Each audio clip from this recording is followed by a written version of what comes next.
یہ دنیا کے سامنے حضرت امام نے اپنا اسوہ رکھا کہ یہی تو پیغام میں دینے آیا ہوں، یہی تو جو ہے وہ تحریر میں نے کربلا کی ریت پر اپنے خون سے رقم کرنی تھی کہ یہ سر کٹ سکتا ہے لیکن جھکے گا تو صرف اپنے مالک کی چوکٹ پہ جھکے گا، یزید کے سامنے یہ سر جھک نہیں سکتا ہے۔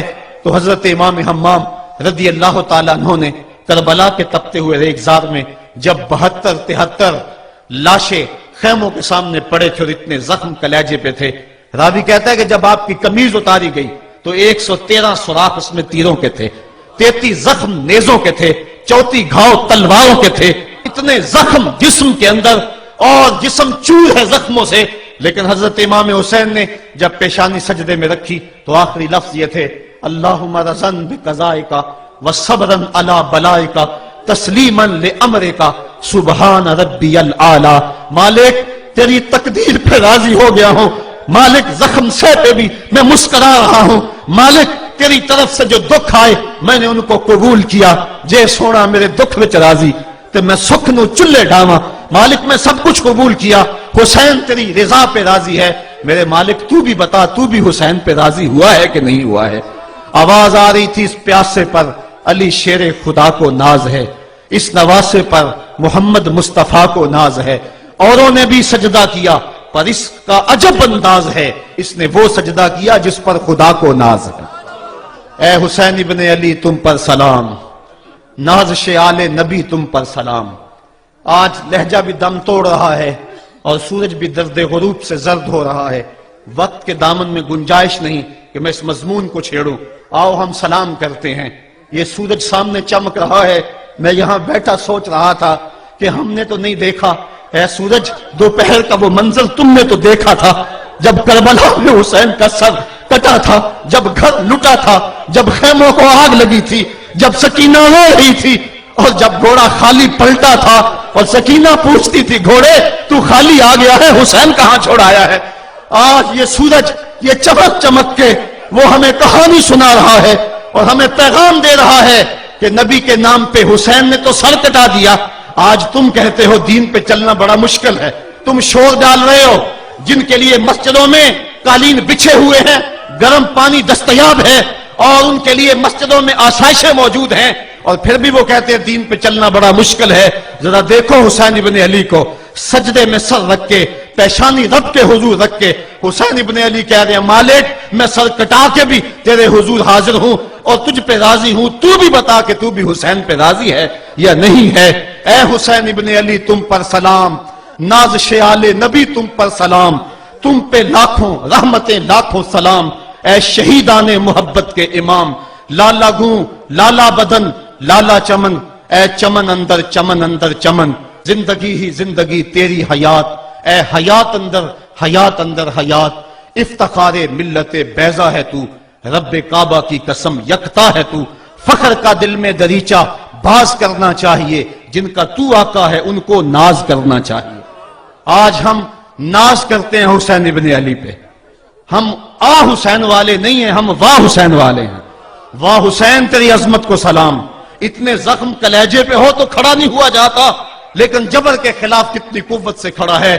حسین ابن علی نے اپنا نمونہ لوگوں کے سامنے رکھنا تھا، تو اقبال کہتا ہے سرخ رو عشق غیور از خون او، شوخی این مصرع از مضمون او۔ یزید مٹ گیا، یزید کا نام مٹ گیا، اس کا تشخص مٹ گیا، حسین کل بھی زندہ تھا، حسین آج بھی زندہ ہے۔ مرتا تو وہ ہے جس کی فکر مر جائے، مرتا تو وہ ہے جس کا نسب العین مر جائے، مرتا تو وہ ہے جس کا مشن ختم ہو جائے۔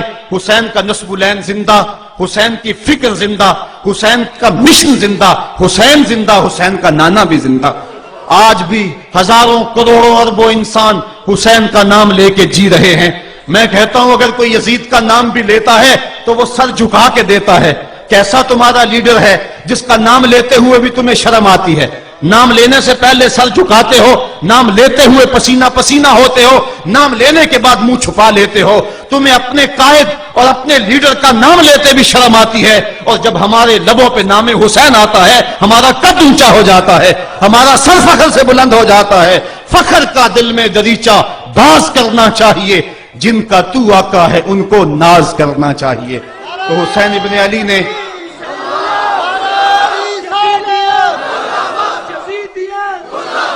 کسی نے کہا تھا کہ یہ دو شہزادوں کی جنگ تھی، تو کسی نے بڑا خوبصورت جواب دیا. اس نے کہا کربلا جنگ تھی اگر دو شہزادوں کی، قلم میں زور ہے تو لکھو حسین ہار گئے، لہجے میں تنتنا ہے تو لکھو حسین ہار گئے، انداز میں زور ہے تو کہو حسین ہار گئے. زمانہ کل بھی کہتا تھا، زمانہ آج بھی کہتا ہے، حسین کل بھی جیتا تھا، حسین آج بھی جیتا ہے. جب حضرت امام حسین رضی اللہ تعالیٰ عنہ کا سر انور کاٹ لیا گیا اور خولی بن یزید نے نیزے کی نوک پہ اس کو رکھا، ویسے رخ سر کا زمین کی طرف سے تھا. کسی نے کیا خوب کہا، باں کے سر نیزے پہ اور سوئے زمین ہے روح، یعنی سجدہ ثانی کی ہے آرزو. رکعت کے دو سجدے ہوتے ہیں، ایک سجدہ ہوا تھا کہ سر انور جدا کر لیا گیا، جب نیزے کی نوک پہ تھا سر تو رخ زمین کی طرف سے تھا. شاعر کہتا ذرا غور سے دیکھو سر حسین کیا کہہ رہا ہے. سر حسین کی پیشانی زمین کی طرف ہے، پیشانی میں دوسرے سجدے کی آرزو مچل رہی ہے. تو جب امام حسین کا سر خولی نے نیزے کی نوک پہ چڑھایا، اس نے تو یہ کہنا چاہا تھا کہ ہم فتح یاب ہوئے اور دیکھو ہم نے سر کاٹ لیا. کسی نے کہا ذرا غور سے دیکھو، یہ تو سر کٹ کے بھی سر بلند ہے، یہ سر کٹ گیا پھر بھی سر بلندی نہیں گئی ہے، اس کا بانکپن پھر بھی نہیں گیا ہے. حسین کا سر کل بھی اونچا تھا، حسین کا سر آج بھی اونچا ہے. اس کا نام زندہ، اس کا پیغام زندہ، اس کی فکر زندہ. حضرت امام زین العابدین یہ کربلا کے وہ شخص ہیں جنہوں نے سارا منظر اپنی آنکھوں سے دیکھا تھا. اتنے دکھ کسی کو نہیں پہنچے جتنے زینب اور زین العابدین کو پہنچے ہیں. سب منظر کھلی آنکھوں سے دیکھا. 14 سال کی عمر ہے، بیمار ہیں، تاریخ بتاتی ہے اس کے بعد ساری زندگی حضرت زین العابدین نے ٹھنڈا پانی نہیں پیا. جب پانی پینے لگتے تڑپنے لگتے، کہتے مجھے سکینہ کی پیاس یاد آتی ہے، مجھے علی اصغر کا تڑپنا یاد آتا ہے. ساری زندگی پھر ٹھنڈا پانی نہیں پیا. حضرت امام زین العابدین نے یہ سارا منظر کھلی آنکھوں کے ساتھ دیکھا تھا. اور پھر آپ نے دمشق کے بازاروں میں بھی اور کوفے کی گلیوں کے اندر بھی سروں کا یہ قافلہ اپنی قیادت کے اندر جو ہے وہ گزارا تھا. جب یزید کے دربار کے اندر حضرت امام زین العابدین پہنچے تو یزید نے پہلے تو جو ہے وہ دکھ کا اظہار کیا. بعض لوگ یہاں سے یزید کی بریت کا اعلان کرتے ہیں. یہاں کسی نے بڑی خوبصورت بات کہی کہ قاتل کی پشیمانی مقتول کی اہمیت کو تو بڑھا سکتی ہے لیکن اس کے دامن سے قتل کے داغ کو نہیں دھو سکتی. تو اس نے یہ سب کچھ کیا، یہ بس اس کے ٹسوے تھے جو وہ بہانے لگا. لیکن بعد میں اس نے حضرت امام حسین رضی اللہ تعالی عنہ کے دانتوں کے اوپر جو ہے وہ چھڑی مارنا شروع کر دی.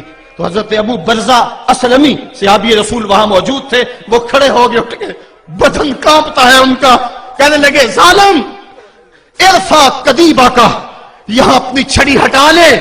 میں نے اپنی ان آنکھوں سے دیکھا ہے کہ کان رسول اللہ صلی اللہ علیہ وسلم یل سے مہو، حضور نے ان ہونٹوں کو خود چوما ہے. تو یہ کہہ کہ آپ دربار سے نکل گئے اور روتے تھے اور آپ کے بدن پہ کپکی بھی تاری تھی. بعد میں یزید نے کہا حضرت غلطی ہو گئی اور یہ میں نہیں چاہتا تھا، بتائیں آپ کی کوئی شرط ہو. تو آپ نے فرمایا میری 4 باتیں مان لو. ان 4 باتوں میں ایک بات یہ تھی کہ سر حسین اور سر شہیداں ہمارے سپرد کر دو تاکہ ہم کربلا جا کے ان کی تدفین کر سکیں. دوسری یہ تھا کہ ہمیں مدینہ حفاظت سے پہنچا دو. تیسری شرط یہ تھی کہ مجھے جو ہے وہ جمعے کا خطبہ دینے کی اجازت دو آج دمشق جامع مسجد کے اندر. چوتھی بات آپ نے یہ فرمائی کہ قاتلان حسین جو ہے وہ میرے سپرد کرو. اس نے کہا ہاں کون ہے قاتل حسین کا؟ لوگوں نے کہا خولی ہے. خولی نے کہا میں نے قتل نہیں کیا، یہ سنان بن انس نخی نے کیا ہے. سنان بن انس نخی کو کہا ہاں تو بتا. کہنے لگا میں قتل کیوں کرنا تھا، یہ تو شمر ذل جوشن نے کیا ہے. شمر ذل جوشن کو کہا تو بتا. کہنے لگا میں نے قتل نہیں کیا، میرا کون سا حسین نے کچھ بگاڑا تھا، قتل اس نے کیا ہے جس کی حکومت کو خطرہ تھا. تو یہ ہے وہ ہے قاتل حسین کا. اب یزید کہنے لگا تمہاری یہ شرط تو میں پوری نہیں کر سکتا، یہ بات تو پوری نہیں کر سکتا، اب خطبہ دے لو. اب حضرت امام زین العابدین خطبہ دینے کے لیے کھڑے ہوئے. خطابت تو اس گھر کی لونڈی ہے، جب یہ بولتے ہیں تو حکمت کے موتی دولتے ہیں. جو ہی امام زین العابدین کھڑے ہوئے، 14 سال عمر ہے اور دمشق کی جامع مسجد ہے. یزید بھی بیٹھا تھا، یعنی سلطنت بھی تھے، عوام کا بھی ہجوم تھا. جب آپ نے خطبہ شروع کیا لوگ زار و قطار رونے لگے اور آپ نے اہل بیت کے مناقب جب لوگوں کے سامنے رکھے تو یزید گھبرا گیا کہ کہیں لوگ میرے گریبان تک نہ پہنچے. اس نے مؤذن کو اشارہ کیا جلدی جلدی اذان پڑھو. تو جب اس نے کہا اللہ اکبر اللہ اکبر تو حضرت شہزادہ زین العابدین نے کہا کہ اس کے اندر کوئی شک نہیں کہ اللہ سب سے بڑا ہے. جب شہادتین کا کہا اشہد ان لا الہ الا اللہ، حضرت امام زین العابدین نے اس کے جواب کے اندر کہا ہاں ہاں اللہ کے علاوہ کوئی معبود نہیں ہے، اس کی گواہی ہم نے خون سے دی ہے، ہم نے اپنے لہو سے دی ہے اس کی گواہی.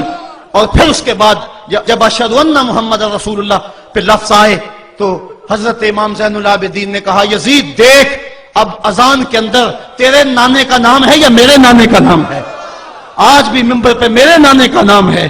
تو یزید مر گیا، اس کا نام مر گیا، اس کا تشخص مر گیا. حسین کل بھی زندہ تھا، حسین آج بھی زندہ ہے. حسین کربلا کے تپتے ہوئے ریگزار میں بھی زندہ تھا، کوفے کے بازار میں بھی زندہ تھا، اور دمشق کی جامع مسجد میں بھی زندہ تھا، مدینے میں بھی زندہ، مکے میں بھی زندہ، کابل میں بھی زندہ، کندھار میں بھی زندہ، قلعہ جنگی میں بھی زندہ، تورا گھوڑا میں بھی زندہ، موصل میں بھی زندہ، بغداد میں بھی زندہ، غزہ کی پٹی میں بھی زندہ، فلسطین میں بھی زندہ. آج حسین کی زندگی اور حسین کا باقپن دنیا کو بتا رہا ہے، بش کو بتا رہا ہے تیرے منہ پہ تماچا حسین مارے گا. زمانہ بتائے گا کہ حسین کل بھی زندہ تھا، حسین آج بھی زندہ ہے.